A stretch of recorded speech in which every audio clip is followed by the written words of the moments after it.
16வது கணக்கு. A என்பது ஒரு சதுர அணி மற்றும் determinant of A equal to 2 எனில் determinant of A into A transpose என்னுடைய மதிப்பு என்னன்னு சொல்லிட்டு கேட்குறாங்க. டிட்டர்மினன்ட் ஆஃப் A அப்படின்றது A என்ற அணிக்கோவையினுடைய மதிப்பு. இங்கே ஏன் சதுர அணின்னு சொல்லிட்டு ஒன்று மென்ஷன் பண்ணியிருக்காங்கன்னா, டிட்டர்மினன்ட் ஆஃப் ஏனுடைய மதிப்பும் டிட்டர்மினன்ட் ஆஃப் A டிரான்ஸ்போஸ்னுடைய மதிப்பும் எப்போவுமே எப்படி இருக்கும் சாமி? சமமாக இருக்கும். ஓகே, சதுர அணியில் அதான் இருக்கும். இதுக்கு முன்னாடி பார்த்த கணக்கு கூட ஒன்று பார்த்தோம் இல்லையா, 1/2 இன்ட்டு 1/2 1/4 வந்துச்சு இல்லைங்களா, அது மாதிரி கணக்கு தான்.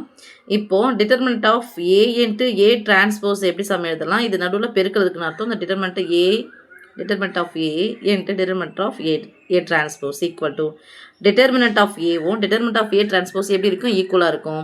அதனால் இதனுடைய வேல்யூ பாருங்கள், இதுவும் 2 தான், இதுவும் 2 தான். இங்கே சின்ஸ் நீங்கள் போட்டிருந்தீங்கன்னா ஓகே, இல்லை அப்படின்னு சொன்னால் determinant of A into A transpose பதில் என்ன எழுதலாம்?